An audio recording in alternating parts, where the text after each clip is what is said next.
Welcome to Strategy Stories for the Real World, a show where we look inside at how leaders outside of Silicon Valley and Fortune 1000s make tough and thoughtful strategic decisions. My name's Erica Olson, and I'll be today's host. Welcome back to our series focused on big, bold visions, a favorite topic of mine. In each show, we'll be digging into how leaders set and achieve their bold visions for success and how it helps them lead their organizations. Today, we have two amazing guests. Welcome Carmen del Guercio and Meg Kimmel. Carmen is the president and CEO of Maryland Food Bank. He has been leading Maryland Food Bank for just over 5 years and is laser focused on helping address one of the most important issues in our country, food insecurity.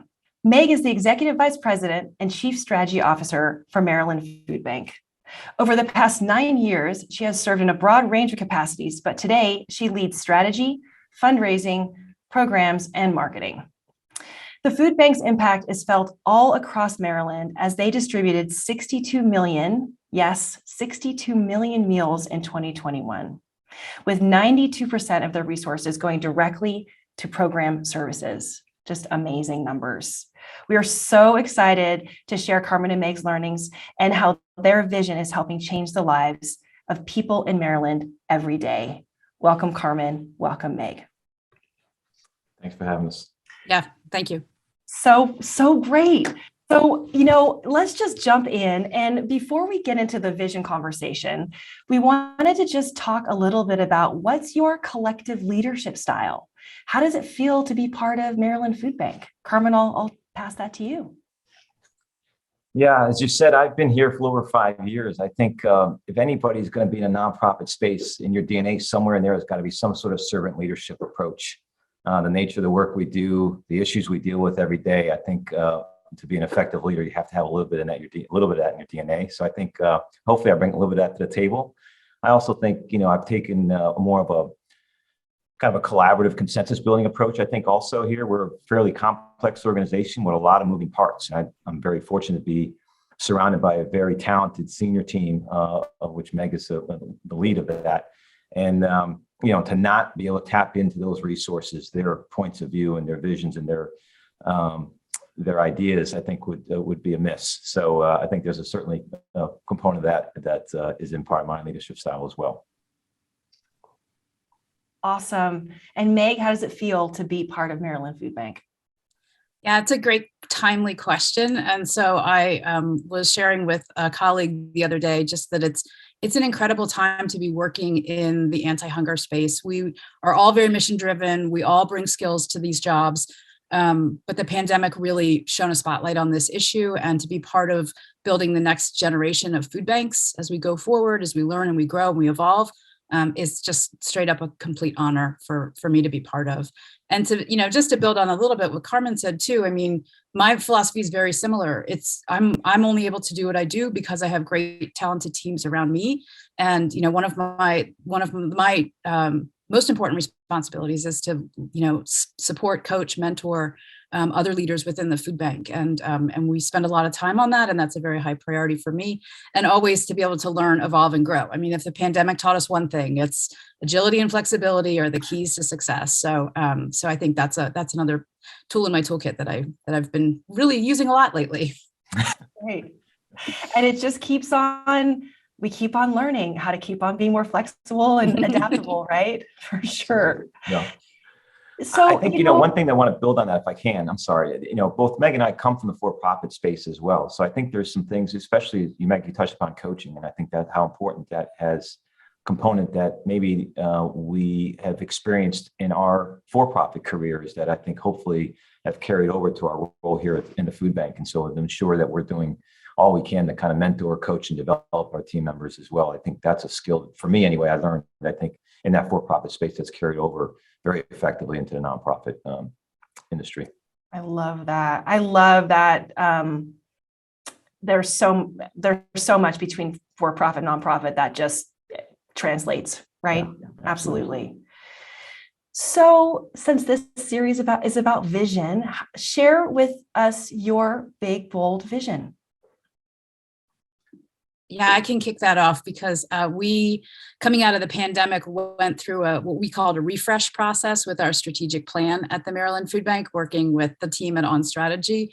And we started sort of a waterfall process to look at our vision, our mission, and then all kinds of goals and activities and things that support those. And we started talking about our vision, and our vision is hunger ends, which is a very bold statement. And it's so big that we actually created another layer underneath that felt a little more within reach, but still incredibly aspirational. And we call it our North Star, which is a concept that I'm really socializing right now. I really like it. I think it means a lot to a lot of people for a lot of different reasons. So our North Star is a more equitable, resilient, and accessible food system for all Marylanders, which means people have access to food where they live, and it's food that they can afford and that's highly nutritious. So that is something that we can influence every day when we do our jobs, and feel like that is really a strong hook that the entire team at the Maryland Food Bank can get aligned around. Yeah, I think, the refresh process, that was a great add, I think, to that kind of came out of that process that Meg kind of drove that. And I really think, to your point, takes this big idea and kind of drops it down a couple of layers. And so it's a little bit more kind of achievable and reachable. I'd say to end hunger for good for more Marylanders. And, but I thought taking this language, I think I like even more, because I think it really kind of points at a couple areas in particular that we want to focus on. And so I'm excited about that. I think it's one that it certainly has resonated with the communities we serve. It's resonated with our staff as well. I want to talk about that staff buy-in as the next thing, but before I do, I just love that notion of the classic vision, right, of hunger ends, like you mentioned, but just also acknowledging that just feels maybe so far that we need to come in a little closer, and a North Star being a little bit closer. I just love that. And I love the analogy of North Star. I think that really works for people. So it's just so fun to hear how different organizations adapt, setting forth that direction. So that's awesome. Carmen, carry on with the point that you said about the team. I just love to know, how did you get buy-in from the team? Yeah, it's a great question. I would say it's still a work in process, frankly, but I feel like we've made some tremendous progress, really. I mean, I think it starts with, typical response probably here, but communication, right? Talking about the vision and the direction of the organization in virtually every interaction we possibly can, I think has been hugely important to help people just begin to sit with it for a while and live with it for a while, stimulate some dialogue and conversation around it, answer some specific questions. So I think that's certainly been one of, probably the most important step in this journey. The only other thing I would say, not just turn it to Meg, I'm sure she'd have some other thoughts too, is we labeled it. I mean, we gave it its own space, if you will. When we started this process several years ago, it was MFB 2.0. And so everything we referred to MFB 2.0 constantly in terms of our communication. And now we're on 3.0 with this refresh. And so again, I think it gives it something tangible that people can kind of relate to, and it's something we can refer to very easily with regard to just saying, well, this is part of our strategic plan. When we talk about 3.0, we're talking about what this vision is for the organization, and I think that probably help people get comfortable with it as well. Meg, I'm not sure what your thoughts are on that. Yeah, I think communication is key, because that's what allows for collaboration. And so one of the trickiest parts about driving strategy is that you come up with words, and then everyone brings their own ears to those words and has a slightly different understanding of what the words actually mean when they go into, well, I'm going to take this and now I'm going to do something with it. So I think the communication has to come in a lot of different forms, and we have really prioritized that, whether it's all staff meetings, whether it's team meetings. We have special gatherings of our strategy leaders inside the food bank. And then there's a lot of time we spend one-on-one with folks as they're pulling up a KPI, or they're pulling apart a goal or a strategic objective, to really look at the words, the language, what it means. When are you going to work on that? What's the timing? How will you achieve that? How will you know if you're successful? And just having those slow, careful conversations, because I'll tell you, for me, those are the most energizing conversations, because it provides clarity between the words and the people who are owning those goals within the plan. And then it's in good hands, right? And that there's alignment there, and that people understand what other folks are doing. So those one-on-one conversations are very time consuming, but I think they are the secret ingredient that really allows we consider ourselves a large organization. As a nonprofit, we're about 150 people, but when you have a lot of people owning different goals, you really need to spend time on that on that work that does create the alignment around what the words actually mean. So, and I, as a communications person, I always say it takes 7 times before someone actually is like, yep, I gotcha. So don't ever tire of the work, because it's perennial. Okay, so there was so much in all of that. That's awesome. So words matter, and how we express our direction is in words. And so, and taking the time to do that, it's like, that's so important, because we know when we rush through it, we're going to come back around to this. What does it mean? How is it? What?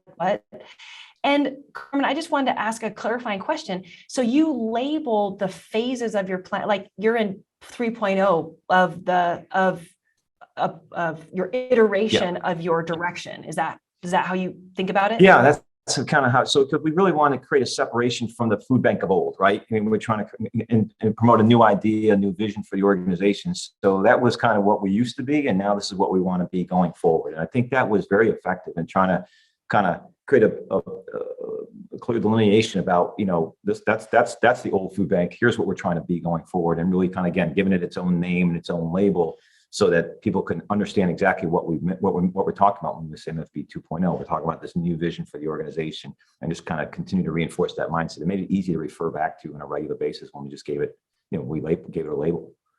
I love it. I think that's great. Meg drove a lot of that. I mean, Meg's background in marketing and communication, I think, has been critical to our ability to kind of put words to paper around this activity, which has been has really helped us in our journey in terms of accelerating, I think, the adoption of it within our team. So cool. Yeah, it's been great. And I would too. I just sat in on. I would just add this in. I just sat in on another webinar about the critical intersection between strategy and communication. Basically saying one is the other and the other is one, and you can't do either without both. So I thought that was just a really smart way to talk about how to run effective strategy, is to think about it as a communication endeavor. And I also, a lot of times now we talk about change management, right? It's not about strategy or activities or goal. It's change management. We are literally adding a new body of work to our traditional food banking work, which is work to address the root causes of food insecurity. And so that takes a lot of time, a lot of conversation, a lot of, energy to develop that shared understanding and to bring the team along on that journey.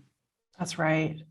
If I can build on another thing you said, Meg, it was like an aha moment when you said it, when you have these one-on-one conversations with our staff. I think the other benefit of doing that, frankly, is you begin to personalize this, right? So we talk about our vision for the organization, but then it gives Meg or whoever's having that conversation to have a direct, give them like, what does this mean for me? Well, it means this, right? And so you start setting goals and the activities that go around it, and people can start to relate to, how does that vision affect my day-to-day operation, or affects my team's day-to-day activities? And I think those kind of interactions, again, allow people to kind of understand, while we create this vision, there's always that question, okay, well, that sounds great, but how does that change my job? And how does that affect my team? And so those kind of individual discussions, as painful in the sense of time consuming as they might be, I can be very effective in helping people understand how their job relates to where we're trying to go.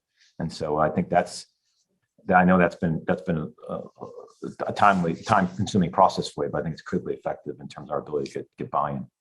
That's awesome. I love that. Yeah. So I know you just did a refresh. So I don't know if the North Star was part of that refresh, but if it was, this might be not the right question, but just I was wondering where you are on your journey towards that North Star. Yeah. Meg, you want to start that one? Sure. I think that we're farther along in the journey than we've ever been before, and we have so long to go. And I say that only in recognition of the fact that our country does not have a food system that provides nutritious, affordable food for all. So here in Maryland, we're working to build that food system for our state. I think we're a really great petri dish to do that work. There's a lot of good, strong organizations. There's a lot of support from a lot of smart people and committed people, from community leaders to state officials.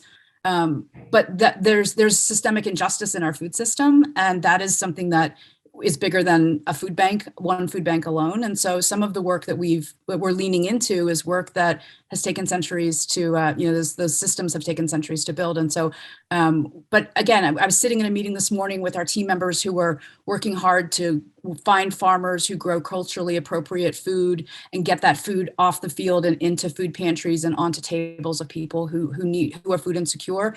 And so again, these little steps, and they're all little steps in the beginning, that's how change happens. So I'm comfortable with the fact that we have a long way to go, because I feel like we see the challenge very clearly right now. And we've gotten the team coming out of the pandemic. Finally, we all have a little bit of extra energy and a little bit more mental energy. The team's all really embracing these new priorities and starting to shift their focus to the strategic objectives, which is phenomenal to see. So cool. Yeah, I mean, it's a major shift for us. So it is a journey that's going to be will be on for some period of time. I mean, food banking by and large has been largely food distribution operation, right? Creating efficient models to distribute as much food as you possibly can to serve your communities, without necessarily an eye towards nutritional content always, or an eye towards this equitable system that we're talking about in terms of our North Star. And so that's a shift in focus, the shift in approach that folks who longtime food bankers, take some time to get on that journey. So I think we're making some great progress in that regard, and really bringing that to the forefront and getting people on board. So I think we're well on our way, but we do have a ways to go. And yeah, and I think part of what makes the journey feel really amazing and to see the progress is seeing the successes or seeing mile markers along the way. Again, back to the importance of communication. Just wondering if there are some successes or some milestones that you've already hit that start to kind of are maybe some examples you'd share with our audience in terms of some markers that you've already kind of like checked and said, yeah. If you just think about from our 2.0 version of our plan up through 3.0, we've really been prioritizing the nutritional quality of our food. So even beyond growing culturally familiar food, we're paying attention to the food that we're purchasing. We have a nutritionist on staff. That's a new position. Our food sourcing team is now really thinking about, am I buying the green beans or am I buying low sodium green beans? And so this idea of it matters what food we're distributing to people, because that is an equity moment for us as an organization. And so now you can see it seeping out into the DNA of the entire organization. And those are moments really to celebrate. I think a couple of other things that I might mention would be, when we started off, we had to really reorganize our programs team. So traditional food banks are kind of operations run. That's the lead, is the food distribution operations, the trucks and the warehouses and the forklifts and all that fun stuff. But we really wanted our programs and our strategy to be the lead of the organization. So in order to get there, we had to reorganize our whole programs team. And so that was a huge endeavor. And now we have great leadership there, great colleagues there who are just doing amazing work. So that's, I think, something to, again, a marker to really celebrate, something that we had to do early on that we might not have quite realized when we got into planning for strategy, but certainly became apparent as the initial plan took shape. And I think one other kind of cool whiz-bang thing that we have is our hunger map, which sits on our website. Our website is mdfoodbank.org. And right on the website there is a hunger map, which is an ArcGIS heat map that aligns indicators of need. So all kinds of different data sets from United Way, the Census Pulse Survey, all kinds of Urban Institute, really interesting indicators of need, along with our distribution programs. And it maps our distribution sites. So it allows anyone who wants to understand what the food bank is doing to see where we are, where we aren't, where there's areas of high need, where there's areas of where we're doing a pretty good job of meeting the need. And that kind of tool is something that we need if we're really going to be strategically targeting communities, neighborhoods, zip codes, blocks, where there's higher levels of food insecurity. So that's also a really nice mashup of data, strategy, and some cool tech. Yeah, I think data has been a big component, a big shift for us as an organization, frankly. I mean, I think to Meg's point earlier about this hunger hotspots and the data that we look at to identify where the needs might be greater than we even envision. And so we can be much more intentional and focused in our response in that area, because we have it on better understanding what that need is. So data was something we probably didn't use very effectively or very often earlier on in our process. And it's really become more and more integrated into our approach. And I think it really puts us in a position to better understand the needs, like I said earlier, but also, part of Meg's strategy group is to use data to tell a story, right? In terms of what are we seeing and what are we experiencing? So, we're more than just a food distribution organization. We're somebody who's involved in the communities across our state every day. And so we can be a great source of information to the general public, to government jurisdictions in terms of funding opportunities and areas of focus, to just provide data and information about what we're seeing, what we're experiencing, what the face of hunger potentially looks like. And so I think that has been a big organizational shift for us in terms of our use of it going forward. And I think, this is part of the a core piece of the strategy group's focus as well, to make sure that we're using it as effectively and as broadly as we possibly can, whether it's be operationally, advocacy, or some other needs. So yeah, it's been pretty exciting to see. That's so cool. I feel like as a collective group of like-minded organizations across the country and the globe, we've finally turned a corner on data, right? We're always talking about how much we need data and how we want to make data-informed decisions. And I'm seeing with a lot of our clients right now, finally we're like, okay, and now we have the data. Maybe we had a couple years of some downtime to finally get the data pulled together, but that's just so awesome. I am sure it's going to be transformational as we expect it to be. So, plans are meant to change and adapt. And I want to get a little vulnerable for just a quick second and ask you to share, if you would, maybe if there's been some detours or maybe some things that haven't gone quite to plan, or just maybe a little off script that were a little challenging. And how did you get back on plan, or how did you address them? There's a couple of things that we can talk to. The obvious one is COVID. Right. The need that we experienced literally overnight and the sheer demand that we saw in our communities really put us in crisis response mode. Right. We really weren't necessarily able to execute against a strategic plan or a vision for the organization. And so for us, I think one of the things that kind of, in some regards, knocked us off track as it relates to our focus on pathways and root cause of hunger. Really hard time to, our solutions that we provide there are really focused on understanding the needs in that community, engaging with the community in a deeper way in terms of voice and input, so we understand the needs, because one part of our state, the need in one part of our state can be very different than another. And so COVID really prohibited from that. So our pathways work really struggled. But what I think it accelerated our work, frankly, is what we call our pillar one work in terms of improving access to food, because I think we had to find very creative ways to reach more people, and also to at the same time increasing our focus on nutrition. So I think it kind of slowed us down with regard to the broader vision of solving the root cause of hunger, but it also probably accelerated our work around our ability to create a more resilient food system, and one that's more it creates more access and more nutrition. So I would say for me, that was certainly one of the things that, and probably the easiest answer to that question, but there's others actually, frankly, that we can probably speak to. Meg, your thoughts? Yeah, I'm happy to share one. So one of the things that we were probably a little, I'll use the word naive about as we went into writing a new strategy, and this was the original one that we did in 2018, was we essentially created a new body of work. So we wanted to continue to be a food bank, right, distribute food, but we also wanted to do more work to address the root causes of food insecurity for more people. And quite honestly, we weren't ready. As I mentioned, we reorganized our programs team. So we knew we had to do that. But then the staff was sort of like, so how do I do this work? I'm not sure exactly what it looks like. And it's taken us some time, and COVID happened in the middle of that. So that's actually worked in our favor. But it did take us some time. We kind of tried to do root cause work. We didn't really make a lot of progress. We tried again. We didn't really make enough progress. Then COVID happened. So we just completely focused on food distribution. In the meantime, we have some new staff in. We've got some new talent in the organization. We've moved some jobs around. And so now we're coming back to this root cause work, and we're flying. I mean, we are making progress every month, which is absolutely phenomenal to watch. But it's one of those things where you look in hindsight, you're like, I don't know what would have happened had it not been for the pandemic. It doesn't matter because it did happen.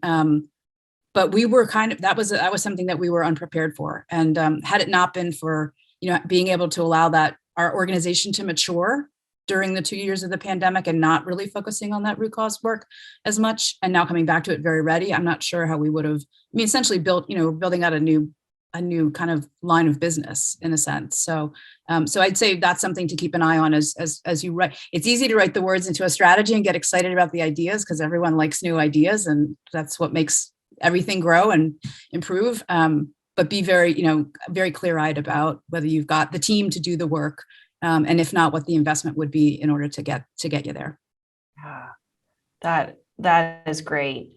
That takes us actually to our final question, which is about tips and takeaways. But I don't know, Carmen, if you have anything to add to that before we do, because I actually thought that was an amazing tip and takeaway, but you might have some other ones. Anything to tag on to Meg's thoughts? I mean, it kind of harkens back to what Meg was talking about earlier about change management, right? Strategy is change management. And so Meg talked about the skill sets that we needed to help us do the kind of work we talked about, and the fact that we kind of realized that is something that we had to do. I think the other thing to recognize is that it's a cultural change. I mean, this body work that we're embarking on is different than what the organization was built on before. And so that journey takes some time to make that shift. You have to bring some new, I think bringing new people in the organization helps accelerate that process. And so I wouldn't call it a detour necessarily per se, but it's just a little bit of it puts a little bit of a drag on it in terms of the nature. We focus on the fact that this is a change management exercise, and those things do take time. And there's a lot of steps that need to be done to make sure the organization is kind of coming along in that journey. So, I think that's been another opportunity for growth for us as an organization. And I think, culture certainly plays a role in any of these initiatives that any organization tends to roll out, to realize that that shift is going to take some time for people to get it, to understand what you mean and how to integrate it into daily routines. That's right. I always say that strategic planning is it masquerades for, change management, effective leadership, organizational transformation. There's just so many facets to what we're actually trying to do, right? Under the guise of leading and moving organizations to some big, massive future state.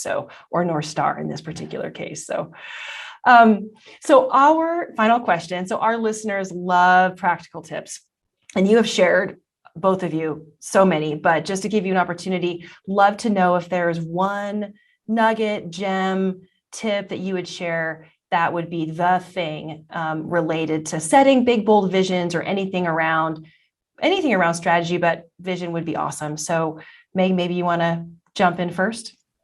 Sure. Well, I think one of the things that I mentioned earlier, I will just underscore, which is, find words that work for you, find words that feel right for your organization now. And if it's not what you already have, we decided not to fuss with our vision statement. We kept it. We just built something else. So, make your own rules and just determine what's right for your organization. And I think the other thing that I would say, I believe has really helped us be successful in this work is that we were vulnerable from day one.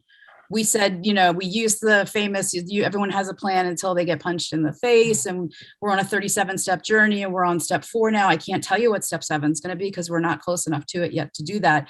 And so just to set the stage that this is not for those who like to have answers and plans, it might be a little uncomfortable as we go forward in the strategy work, but that's what we're doing, and we're going to do it together, and it's going to be high impact. And as a mission-driven organization, and we know that all of our staff are really, really motivated by our mission. We say this is going to help us do more to help more people across our state. So, it's kind of getting people to believe and trust the process and the leadership.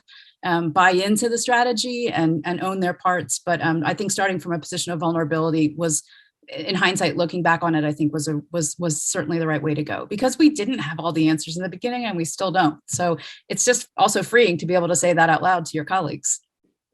That's so true, which is a hallmark of a high trust, high functioning team. So that is so cool. Carmen, your one gem nugget tip you would share.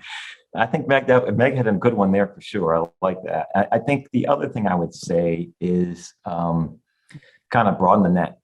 I think it's easy for us as a senior leadership team. We could have huddled up in a conference room for a day or a couple of days and come up with some words on a piece of paper that says here's the vision for the organization going forward, and put the white smoke out and here we go. And I think one thing we did very well this time around, the first time around too, in terms of engaging key stakeholders, but this time internally, I think we engaged more people in those initial discussions around the organization. One, to get some broader perspective. So certainly that was extremely helpful. The other thing it did for us is going to give us more ambassadors out of the gate as we begin to share this vision and we talk about this internally. that it's not just the seven of us, who hold all the answers to that, that there was another half a dozen people that were senior, senior managers within the organization who were part of the process, who then now can become ambassadors for it as well. So I think trying to as you go through this exercise early on, to bring more people, more voices to the table, I think creates a stronger vision statement, and it creates more buy-in and more ambassadors for it down the road. That's right. That's awesome. That's a great tip. And we always, people always ask us who to involve and how many people and all of that. And I always say, the more people, the merrier, because the DNA at the beginning is going to make the execution better on the other side, right? So, so awesome. To both of you, thank you so much for your words of wisdom. We are just so blessed to have you as part of our work that we get to do. So I just have to say, on behalf of the On Strategy team, thank you for letting us be partners with you, and thank you for just the amazing impact that you have in your community. It's just such important work, and thank you. Thank you. Thank you, Erica. And to our listeners, thank you, of course, for watching. Don't forget to hit the like button and subscribe to the YouTube channel. We drop new videos every week. And of course, happy strategizing.